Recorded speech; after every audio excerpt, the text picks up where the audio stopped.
is negotiation exactly? Negotiation is general bargaining, the process between two or more parties that are seeking to discover common ground and, of course, reach an agreement to settle a matter of mutual concern, resolve a conflict. In our case, we're going to be talking about obviously forming an agreement so that there can be profits and ROIs that can be made as a result of our negotiation. Stepping up to negotiation. Some of the things that we're going to talk about today are going to be some really crucial steps that a good negotiator is going to want to take, and all of the steps that we're going to discuss today are really going to strengthen your bargaining power.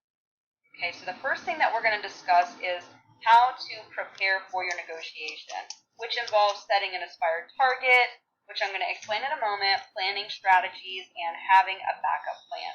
Then I'm going to teach you how to grab your opponent's attention, create value, and overcome objections, because these are really going to contribute to how close you can get to your aspired target.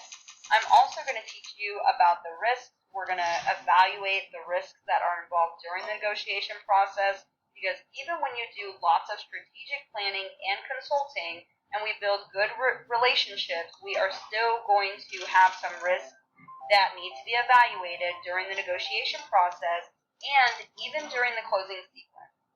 Finally, once we've overcome all of the obstacles of the negotiation process, whether it be a simple or combative negotiation, there is the agreement, right? And I'm going to share with you 7 secrets from the mind and heart of the negotiator on how to slice your pie wisely once and reach your best form of agreement, right? That is the preparer. How do we prepare as a good negotiator? Well, the first thing that we want to do is a self-assessment. Self-assessment consists of evaluating your motives, targets, and expected outcome. So the first step of preparation itself is the assessment, and we want to ask ourselves, how much profit do I want or need to make from this sale? What is my aspired goal, right? How much gain and value do I need from this purchase? Another aspired goal. What strategies can I actually put into place in order to optimize my benefits and bargaining power? We do need to find a BATNA, a bargaining zone, a fair bargaining zone, and a reservation point, which we will discuss more. And we must actually really stand firm on our goals during the negotiation process. This is something to prepare for from the very beginning. So now BATNA and the reservation point. Okay, here's an example of aspired goal, BATNA, and your reservation point. Again, your aspired goal is your highest wanted return. BATNA is what you're going to use to leverage based on your current value and negotiations, and know the worth of your product and the probability of getting it. Then you use your reservation point as a last resort or a backup. This is going to be your hidden number. Nobody knows what your reservation point is, but I'm going to show you how to effectively find what your reservation point should be. Now, this is also going to look a little different in every scenario of negotiation, depending on the details, because, for example, if this is a repeat business client, you may be more apt to lower your reservation point, or if you know that a product has extreme value or for a specific client, you may increase your BATNA and reservation point. So here's the formulas. Let's say that I have a vehicle, for example, that I want to sell for $1,500. I know that this vehicle is worth this amount, and this is really my expected return on it. However, I also know that I've seen very similar vehicles as mine, as far as year, make, and model, listed for $1,000. So I figure there's about a 60% chance that I could sell it for $1,000 on Craigslist. I could also junk it, because I've seen similar vehicles be junked for about $800. So there's about a 30% additional chance that I could get at least $800 for this vehicle. My last option would be to sell it to CarMax. That would be for $200, and there's about a 10% chance that I would do that. Now, once I go ahead and plug in all of these numbers into my reservation point formula, my reservation point shows to be at $800. So that means that is my hidden bottom line. I am not to make a deal below that reservation point, because it's showing that I have about a 100% chance of reaching at least that amount of dollars for my sale of my vehicle. Okay, now if somebody were to offer me $790 for this vehicle, I would definitely want to consider it because it's very close to my reservation point. Now, my reservation point can also change. If somebody were to offer me $850 for this vehicle, then that would be my new reservation point, and it would be in convergence with my BATNA, right? So I wouldn't want to go anything below that reservation point at any point in time, and that is a hidden number until it becomes an offer. And even at that time, I don't want my opponent to know that they are close to my reservation point, but I do want to internally consider the offer, right? Really crush our targets, meet our aspirations by using big blocks of value. Okay, this is how we're going to do that. So what are big blocks of value exactly? Trust is extremely valuable. Optimizing value by finding a pain point is extremely valuable. And narrowing down on objections and knowing how to overcome each step of the process is going to be extremely valuable as well. Once the negotiator has actually done all these things properly, we've really set a good table for a really good and strong agreement.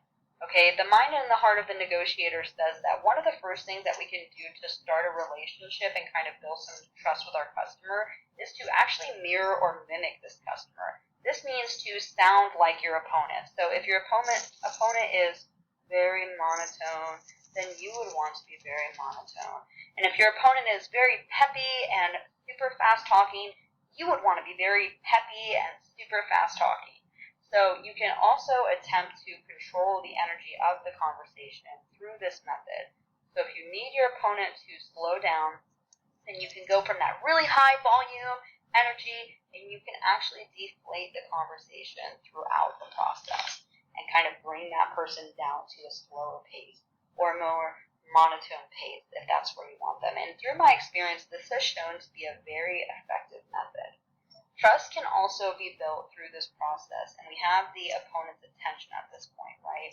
Because we sound like them, and people like that.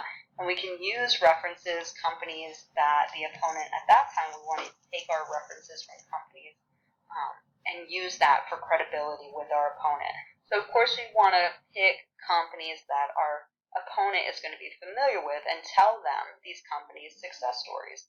We can also offer performance guarantees and use that as a security net as well. But another way to build trust and relationship with our opponent and also to build value is going to be to listen to the opponent's objection.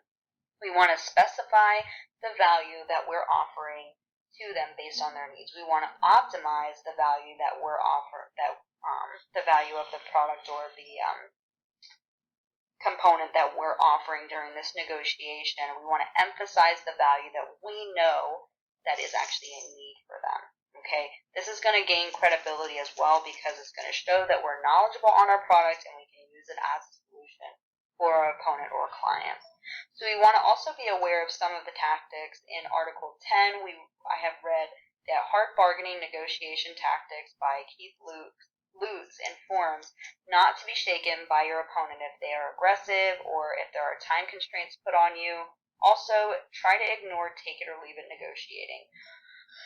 Take it or leave it negotiating and time constraints can be a very aggressive form of negotiation. It's something that we want to analyze and take into consideration, but we don't want to necessarily back down or really lower our standards or undersell ourselves on these. We want to analyze it, take the details that we already know about our opponent, and if we feel that the tactics are valid and they're not just being used to manipulate our reservation point, then we will go ahead and try to meet the need and try to meet the expectation of our opponent so that we can actually get this deal done. But if not, we're going to want to go ahead and call the bluff, okay? Now, stepping into the narrowing down process, after we've overcome some of the objections and the aggressive, combative back and forths of negotiation, then we're getting very, very close now to an agreement, right? And even though this process can be a little scary or frustrating, point in the negotiation process, because we've taken this customer so far from an absolute no, into a realm of yes. But it seems like we have these maybe one or two last blocks that are keeping us from getting this deal done. And it can be very frustrating, but you must remember that after these two blocks, we really are going to have a solidified close. Okay? So whether it be that there's some last little dots that need to be, I's that need to be dots, or T's that need to be crossed in order to get this done, or there's a budget, a legitimate budget that needs to be accommodated, we know that that is the last step prior to us getting this agreement completely done, right? Of the risky business that we are faced with during our negotiation process. Okay, one of the risks that we're already kind of discussing here is strategic risk, okay? So our strategies can be really strong as far as finding a pain point, sticking to our reservation, our BATNAs, using that to try to get as close as possible to our aspired goals, and building trust with the customer. All these are really great things. And also not buckling down when there's an aggressive negotiator during this process. But we have to know when it's time to relieve ourselves of our BATNA and maybe just go ahead and cut back depending on what sorts of future gains we can receive from a repetitive negotiation relationship, right? We want to take into consideration risk aversion as well, which means if I was planning on signing a deal for $10,000, but I have a for sure $6,000, I just need to accept it, and they're going to sign the contract, I'm going to, of course, take that $6,000 deal because that is a for sure thing. And that's just an example of risk aversion. BATNA risk, we don't want to stand so hard onto our BATNA or on to what our aspired target is that we go ahead and let a deal slip through the cracks because of it, right? One last thing that we want to remember once we have reached an agreement and a contract has been signed is that there are still some risks that come along with contracts, such as if a financial obligation or a service obligation is not being met, then it's going to become a legal war, okay? Not that this happens often, but it is something that we as negotiators need to be aware of and prepared for, okay? Of the things that I promised you guys was that we were going to talk about the wise pie, right? So what I didn't tell you guys is that throughout this whole video, I've actually been showing you all of the different aspects of the wise pie. So these are all pieces of the pie, but they are also cyclical. So, for example, if the value of the negotiation was effective when you were going through your objections and you were building trust, then the product is going to be effective as well, and all parties should be aware of that. This is definitely going to make the deal justified, okay? And all parties are definitely going to be satisfied. If you've reached this plateau, then a consensus was more than reached, okay? And it is definitely going to be a simple agreement because all of the kinks have already been worked out once we've reached consensus, okay?